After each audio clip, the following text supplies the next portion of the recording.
He smirked when I walked into the room. Polished shoes, tailored suit, jaw clenched like he'd already won. My son. Flesh of my flesh. He leaned back in the leather chair like it was a throne, chin up, arms crossed, the posture of someone who thought I was finished. I took the seat beside him, quiet, empty-handed, just like they expected. The lawyer cleared his throat, and my son's grin got wider.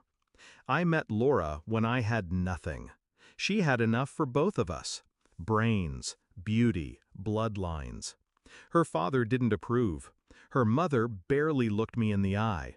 But Laura, she chose me anyway, said I was real, said I made her feel seen. She wore red to the courthouse when we got married. No witnesses, no prenup, just two hands clutched like lifelines. For a while it worked, until I stopped being the man she could fix. Money changes people, but power exposes them. After her first startup sold, things shifted. She started holding dinners with people who spoke in IPOs and hedge funds. I was a footnote in her conversations, a placeholder in her photos. Our son, Aaron, followed suit. Ivy League, fast cars, cold eyes. Called me dad less and less. Then came the divorce. Laura didn't cry, didn't shout. She negotiated, like I was a failed investment. I signed the papers, took the settlement, barely crumbs from her empire. She kept the house, the properties, the boy. Aaron stopped answering my calls, said I'd taken enough. I let them go. But I paid attention. Over the years, I heard rumors. Aaron had power of attorney. He was managing her assets, flipping stock under her name, calling it strategy. But I knew him better than that. He never played the long game. He only played for himself.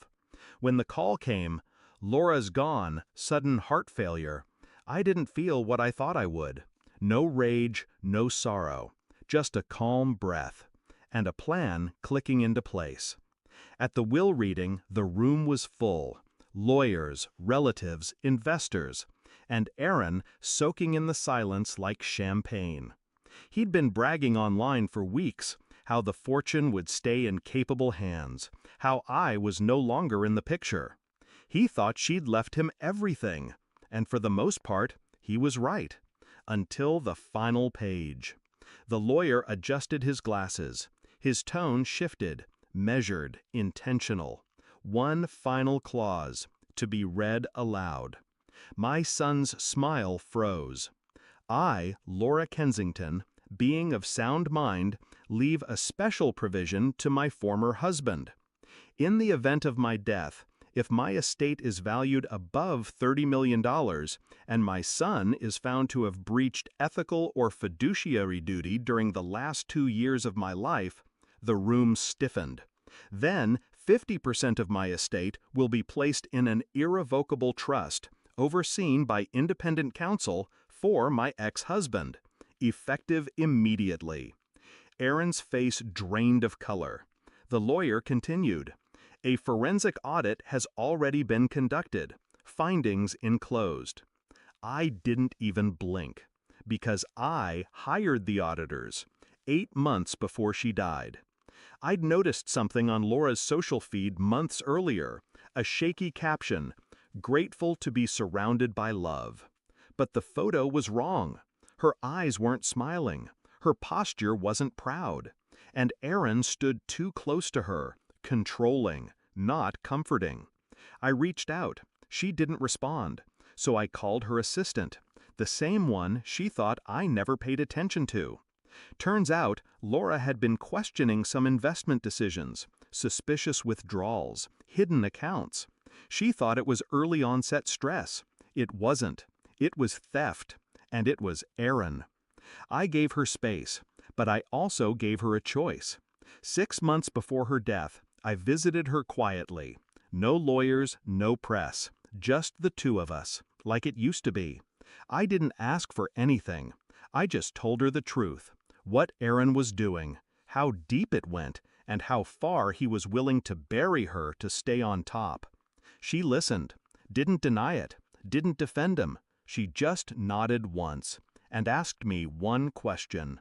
Do you still remember how to protect me? I helped her write the clause, helped her secure the trust, helped her hide the paper trail until the right moment, and she died knowing she finally beat him at his own game. Back in the room, the lawyer handed over the audit packet. Line after line of Aaron's dirty work, forgery, embezzlement, asset siphoning. Everyone looked at him. He looked at me. "You set me up?" he hissed. I stood. "No," I said, voice calm. "You buried yourself. I just handed you the shovel." Security escorted him out. The board removed him from every position by noon. By evening, I had the keys to the estate. Not because I needed the money, but because she chose me in the end. She saw who really stood by her and who stood on her. Now I sit in the house she once filled with noise, the fireplace crackling, her favorite record spinning low.